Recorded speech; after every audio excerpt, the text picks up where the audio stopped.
All right, so in this episode, we are going to be looking at some sound.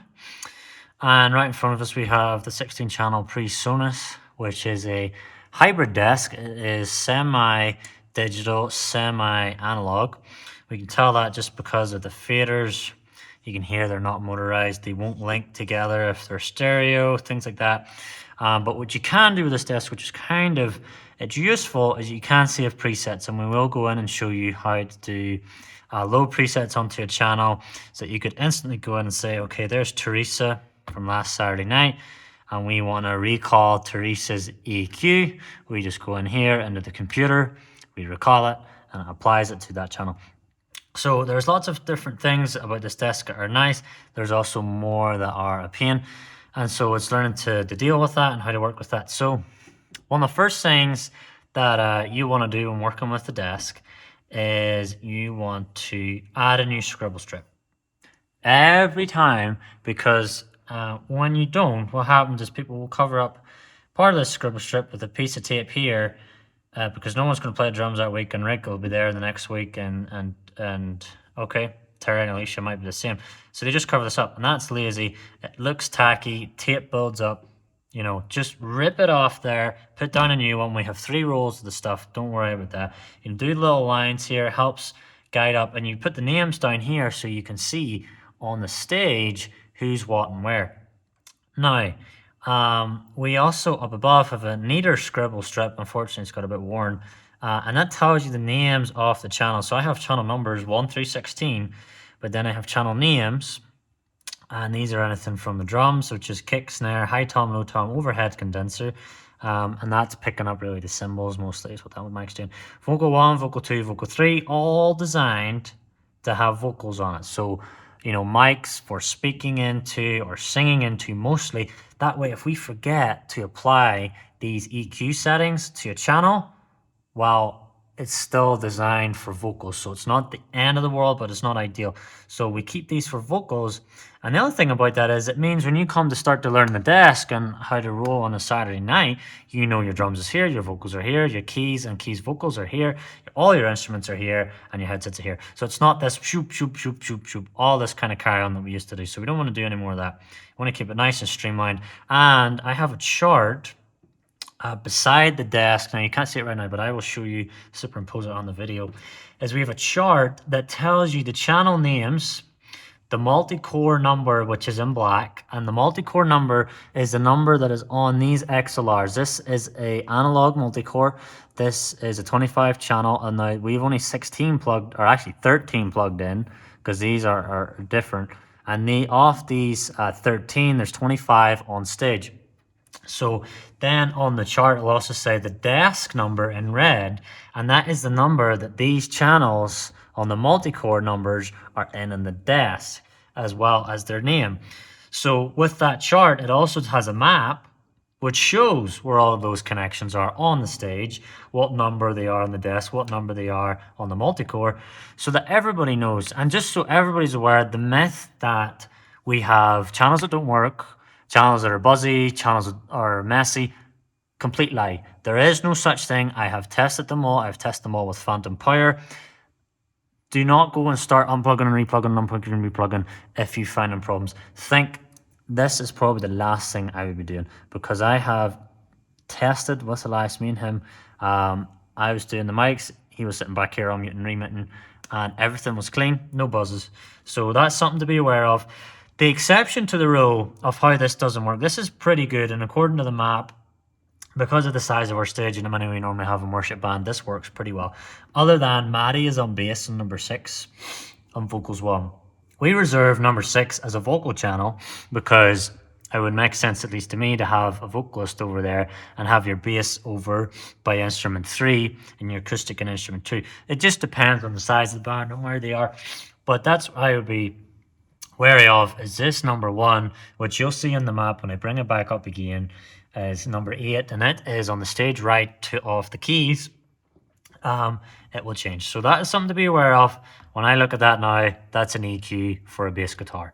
But just something to be aware of. So anyway, we have the desk. I've talked a little bit about how it works, how we work with the map. a little bit how it's an analog desk that does digital stuff. So what I wanted to go through is basically explain how the gain works from start to finish. It's called the gain structure.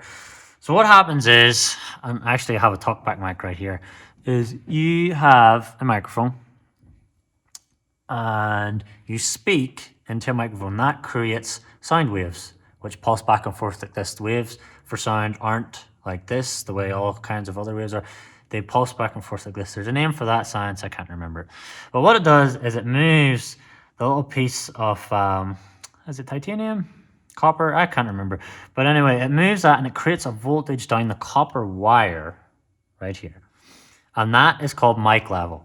That comes through the wire, right? Let's say we're plugged into the stage over there, and that will come back to the desk here. Say it's number 1.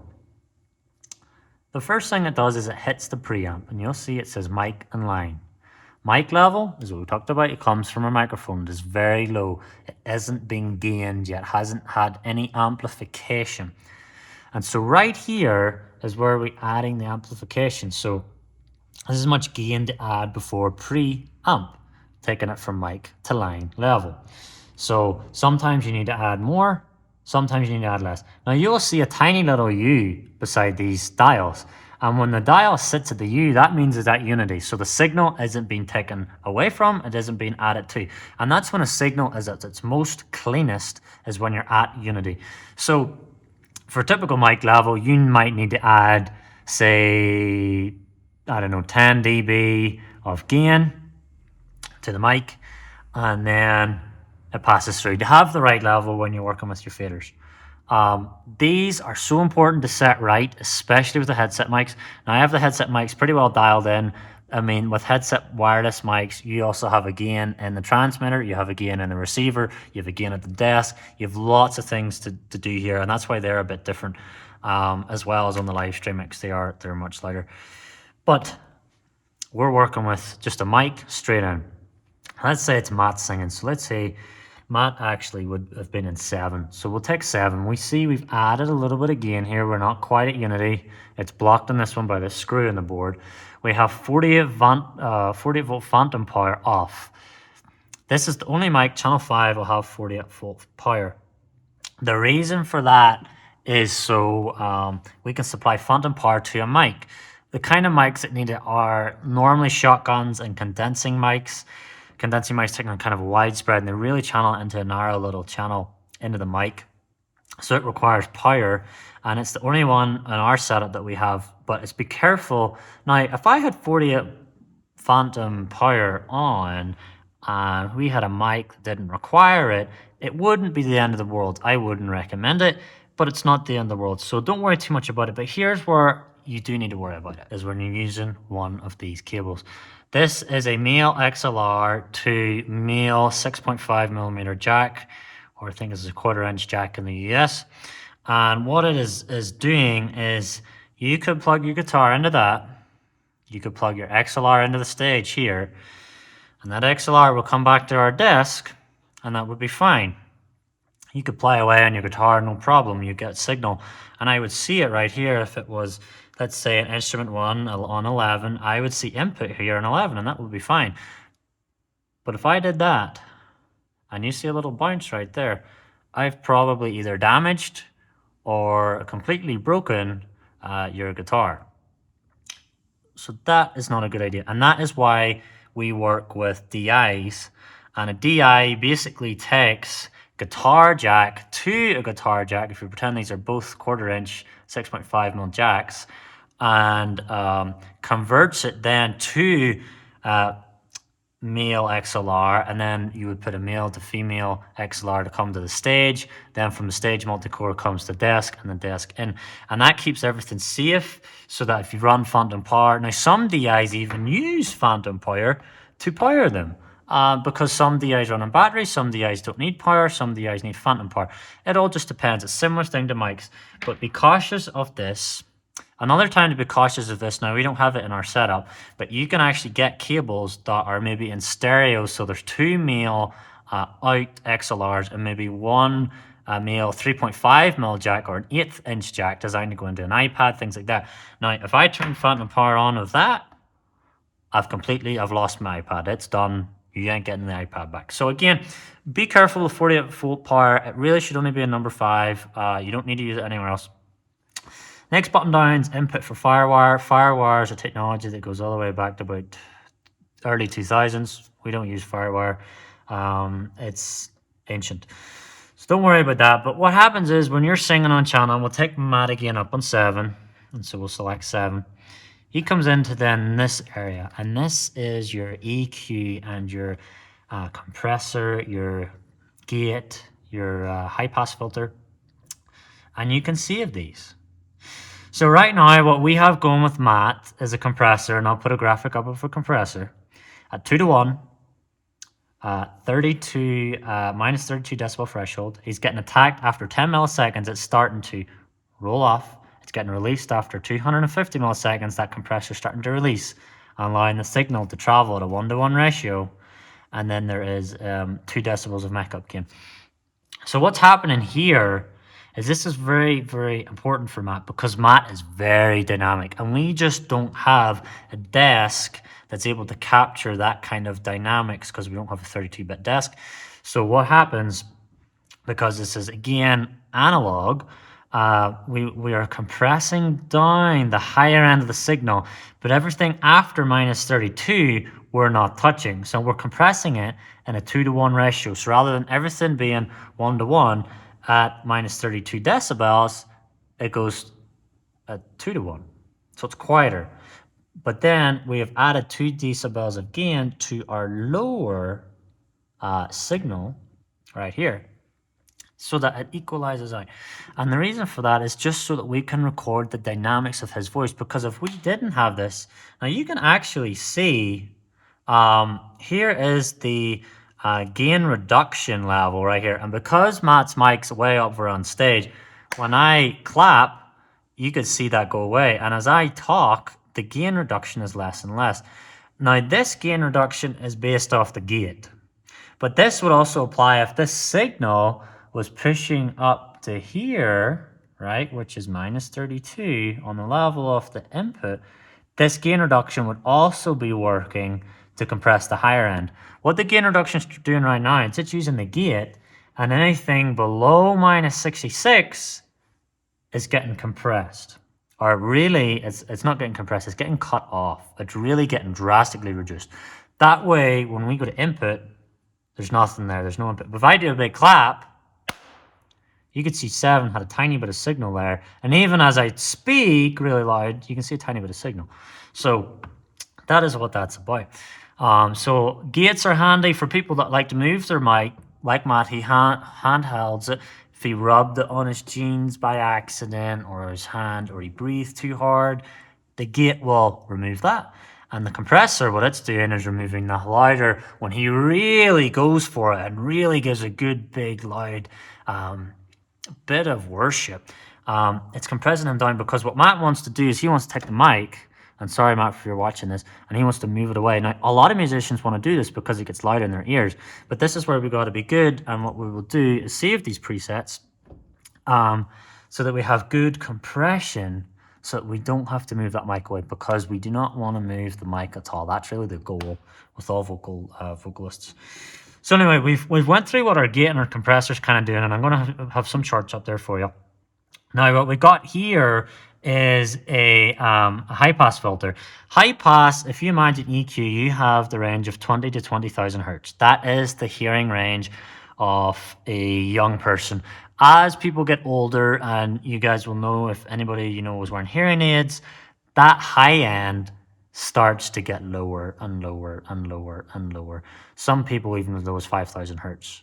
So the audible hearing range is much lower. Now, with what we work with, a lot of it still happens below 5,000 hertz, but there's still a lot of vocal stuff that goes on above that, that if you take away, you'll notice it. So still something to be aware of. But what the high pass does is it's taking the EQ and it is adding a shelf, so that everything past 100 hertz is getting reduced quite drastically in a kind of exponential style.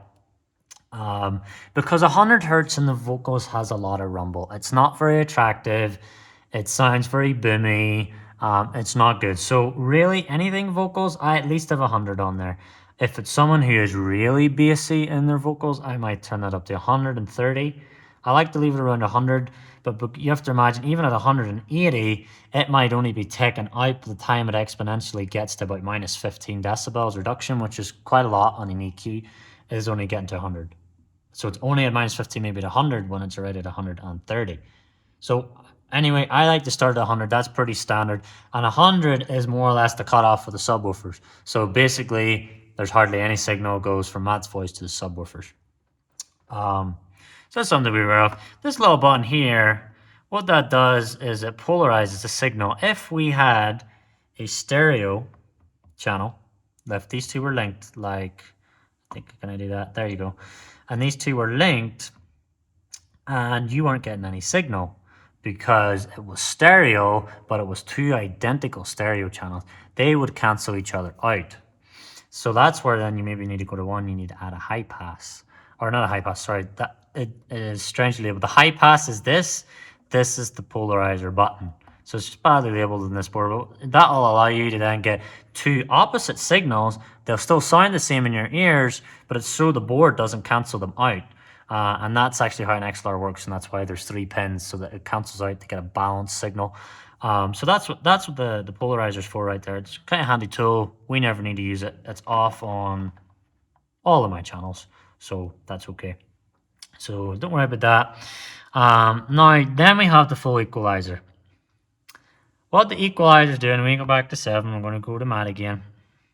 265 hertz. We're adding 2 decibels again. It is not on a shelf. That means it only adds at 265 hertz, which is what the lower end of a male voice would be. The deeper stuff.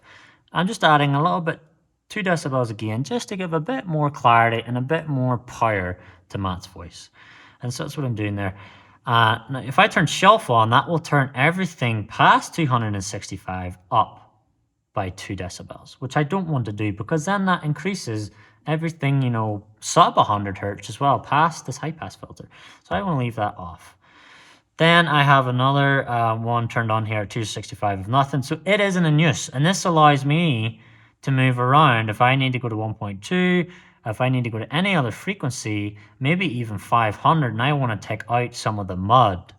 So if I want to improve the clarity, there's 2 ways of doing it. You can add, or you can take away the rubbish.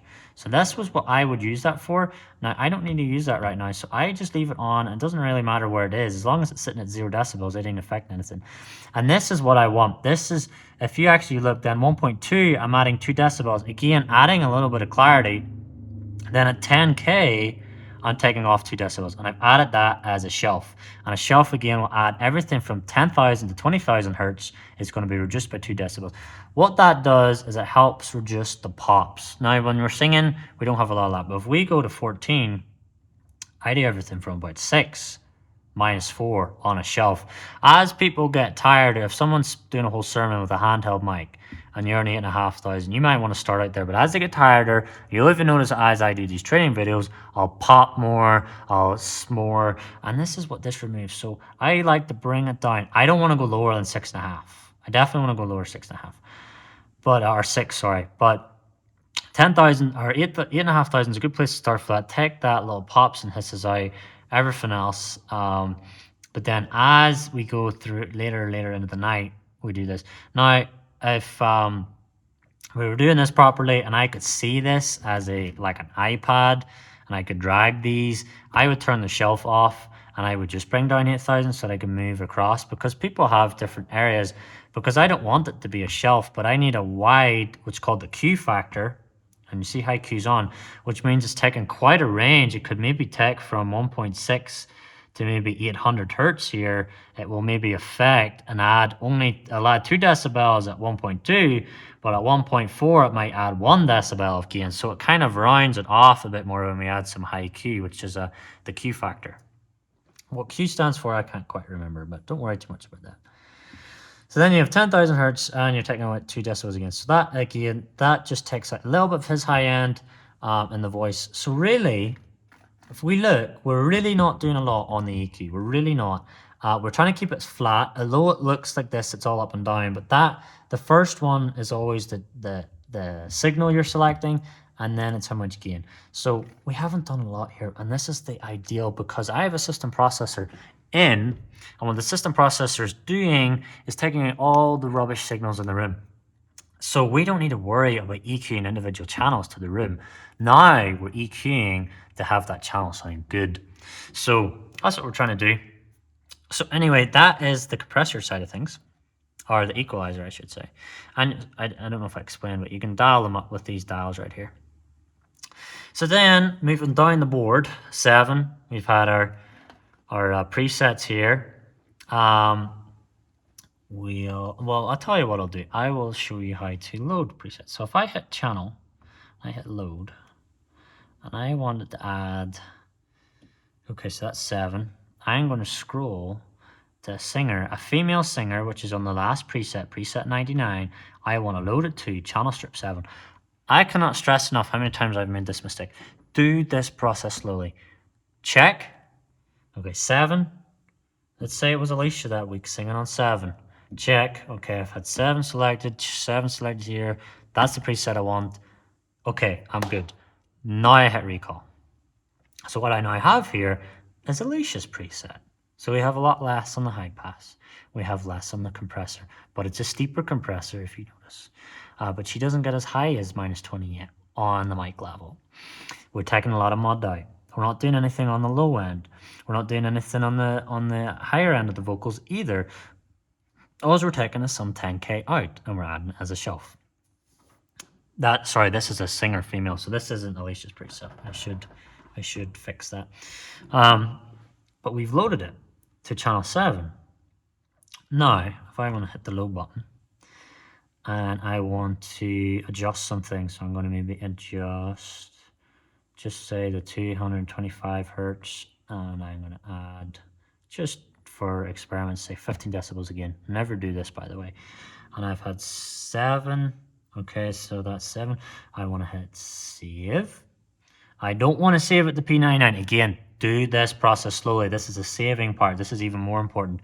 Save it to an empty preset. So all these are in use. Maddie's in use.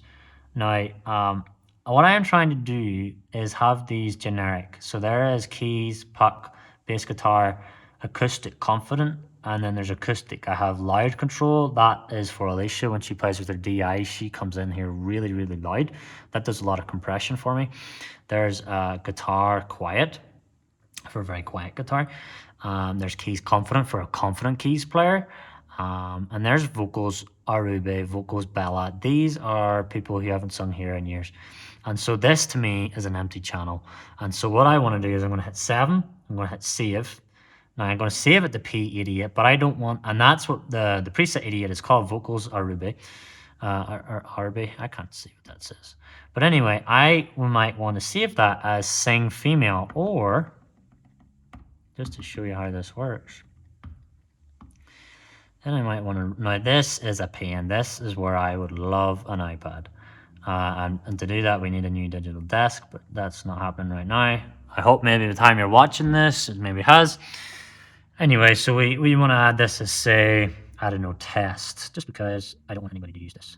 So I'm scrolling for T, and this will test whether you know your alphabet. And S, T, come on. Now I hit tab, that'll add spaces, which I don't need. So I can hit store now. Again, I'm going to check. I want channel 7's EQ and compressor and low pass or high pass filter, sorry, and the gate. All of this preset. It does not save the gain.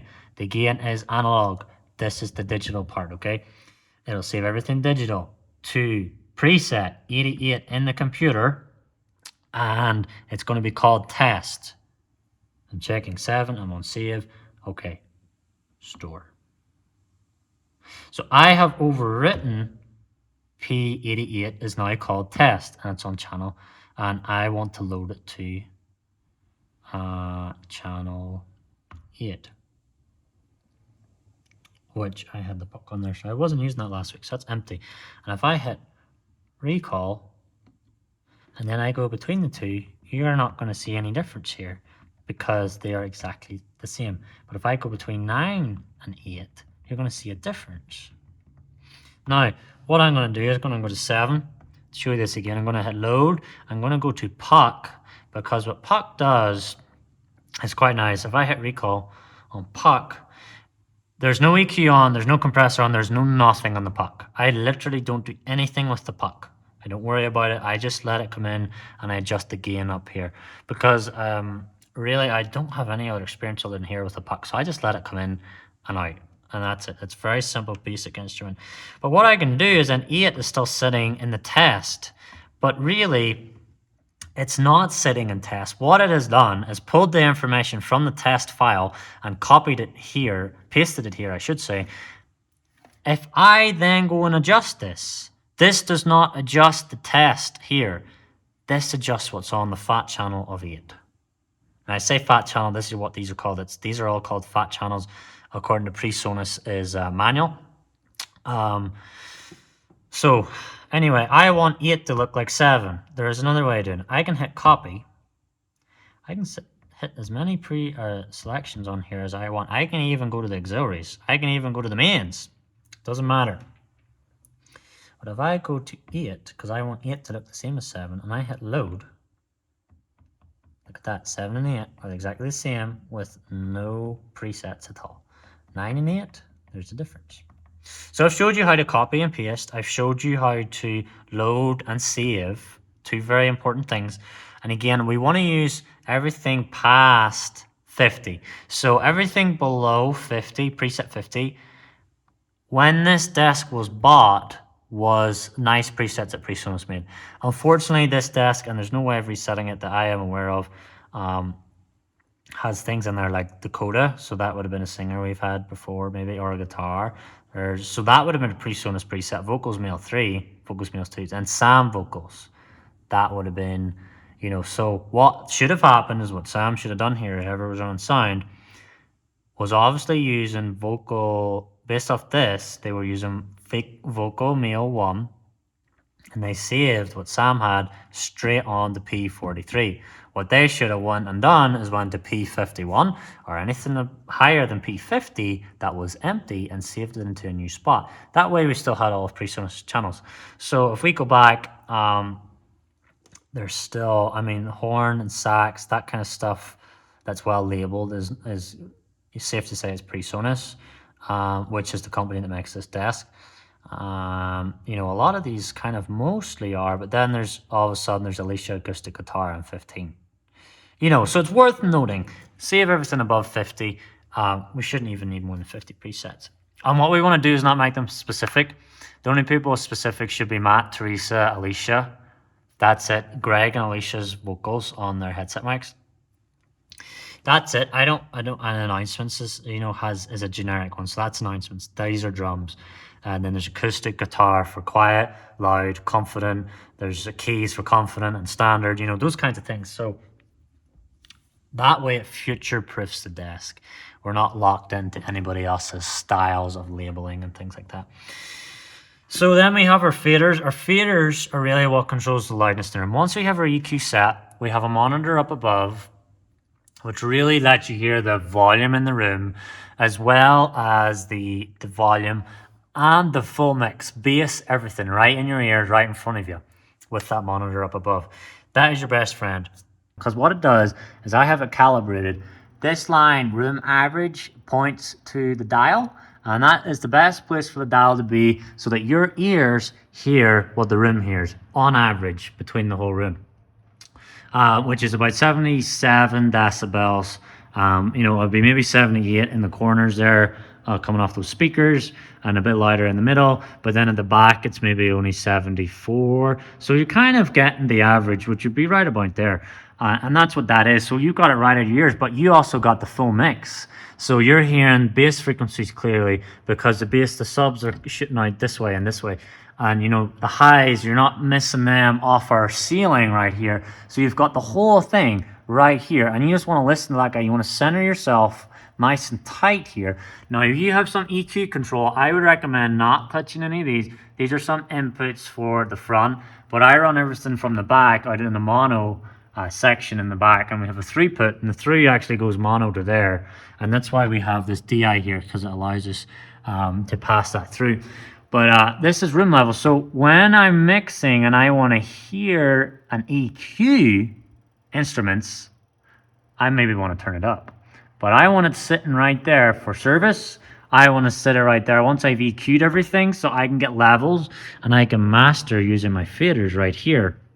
But this guy is your best friend. Use it. It is really great. Just listening. What I recommend is standing up. When you sit down, you're a little bit out of line of sight of that. I mean, this is perfect right here. When you can stand up, you can come right up to the mic much easier. You can talk with the folks up here, and you can also hear the room even better just standing up too. So this is a perfect spot. This guy's great. And just to let you have a good listen to, I'm going to put on a bit of Don't Stop Believing. And he's really blaring. I've just muted that there. But that guy's your best friend. He's going to tell you everything, so listen to him. Then you can use the faders to balance everybody out, so that everybody complements each other. The keys isn't too loud in comparison to the keys person. So that's what this is what I want to see, is you kind of balancing them all out. And when you're not using channels, they're not labeled, they're pulled down, and they're kept muted all night. So those mutes should never be off on a Saturday night. All right, so we have talked about everything from top to bottom, talked about how to use the faders. These last 2 sets of faders are stereo channels, actually. They are, when I hit one, they both link together. Same with the mutes. Don't do this, that won't work. It's one or the other. Don't try to do both. The reason for that is, again, analog desk, because if they were digital and I did this, they both come up together, they both stay together. So they are linked, just not very well. The auxiliary Spotify stereo and the VT stand for videotape, which means per presenter, comes from these auxiliary inputs A and B. These are basically your gains up here, but these are in stereo. And the reason for that is so that we can have proper stereo from Spotify and from per presenter, which makes the volume a little bit louder and cleaner because of that. So in the back, we actually have 2 inputs for these. And so if I just pump one side, now maybe we should get some music going again. Okay, I'm going to hit unmute. And that is in the monitor above me. Now, when I bring one side down, in the room I've turned up sub 1 is off, because these are called subs. I'm using them for a slightly different purpose than subgroups. The mains only has it in the right, but the monitor above me, because it's a mono coming out of a mono channel on the desk, it splits left and right, puts them together, merges them, and makes that a signal. So when I put that up, that monitor up above becomes so much lighter. So also, if I put the right side down, in the room, in the auditorium in front of me, I only have signal on the left side of my speakers. My sub, my main, and my high up above are only getting signal. When I push it together, then both sides are getting signal. Something to be aware of. It's the same for VTs. Now, that's why it's important to kind of push these together.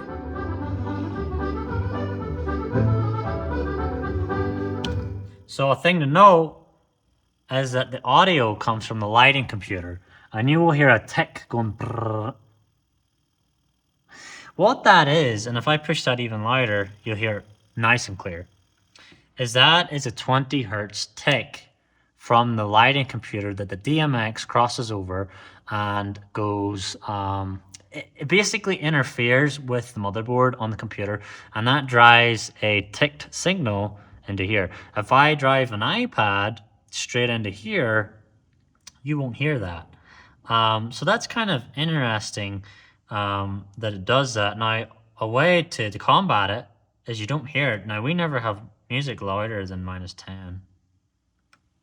Now, if I turn the music on, we don't hear the tick anymore because the music is loud enough.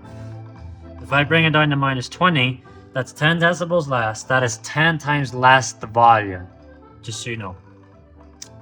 Although, again, like light and sound, they don't perceive linearly in our heads.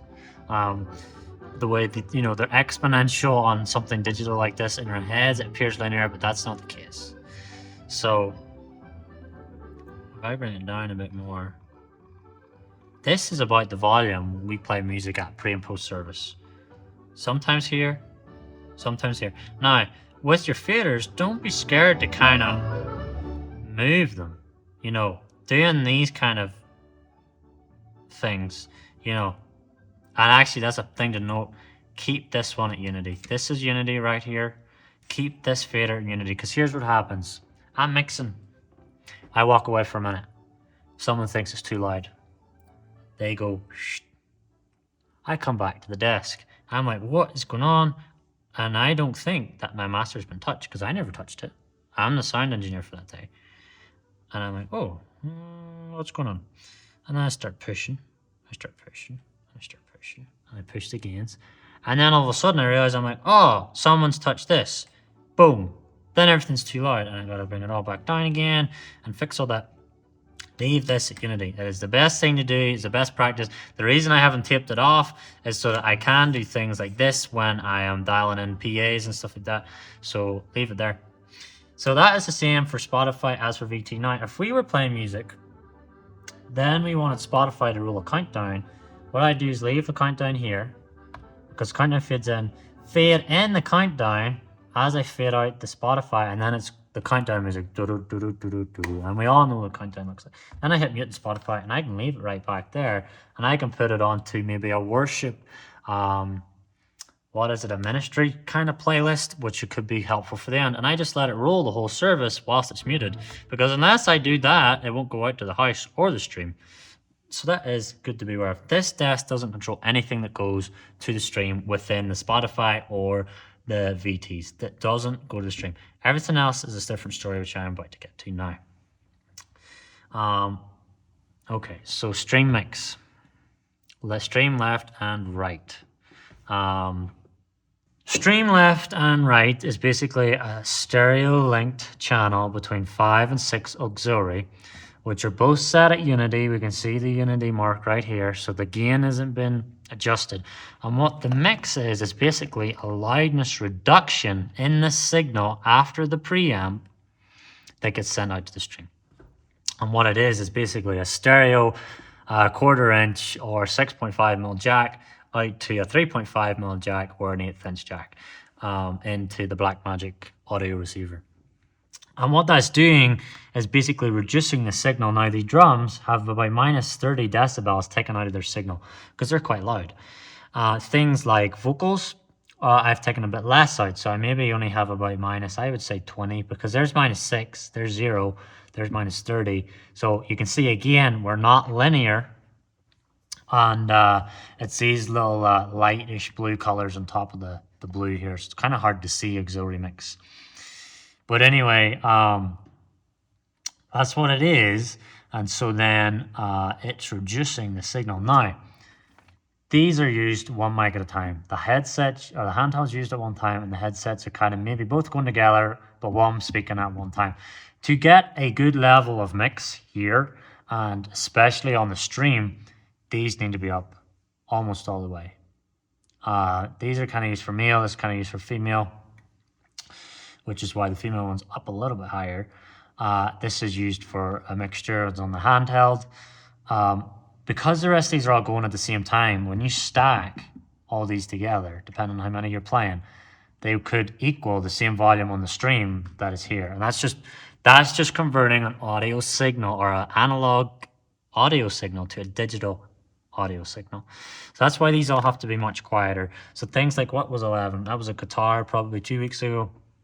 It comes down. So if I'm then finished with my in-house mix and I've done my faders, are good, I put the headphones on, which is connected to the live stream computer, and then I want to adjust that I can hear in my ears something that complements A, the house, and B, that these are all complementing each other and nothing is overbearing and nothing is too quiet. So that's a very important thing to do. And all we're doing with live stream mix is a level. We're not doing any EQs. All that is done with the fat channel EQ, which would be here. I was reading this at mix, and we want to hit mix on 5 because we hit mix pan. This then pans the channels between where you want it on the left, where you want it on the right. So just leave it on mix. The other version of this, these first 6 or 4 auxiliaries and different things, I have those all turned off. We don't need to use those. Just simply mix on 5, does both sides, left and right, and you just go through. And then that does the desk, or the sound to the Blackmagic. The last thing I want to show you is I have a little, if I tighten it up, a little talkback mic right here.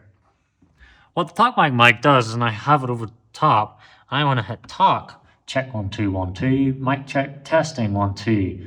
Hey Alicia, could you adjust your gain on your DI box? So what I've done there is I've just went forward, I've spoken into this. The reason it's on a stand is so it doesn't feed back with the monitor right above me. And all I got to do is hit push to talk, and I can now talk to the house. This doesn't go directly to their in-ears, unfortunately, but it does go to the house, and when it's loud enough, like this, they can hear it.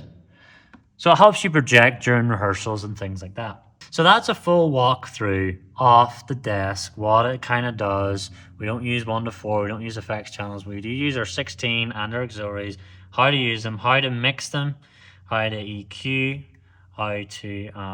and if you want to explore more, I would encourage you to read the PreSonus book, which is the manual underneath the desk. If you want to learn more about which channel or which frequencies to EQ for which kind of things, like guitars or keys or vocals or drums, all that kind of stuff. If you want to learn in your own time, go ahead. The rest of this kind of stuff is all metering.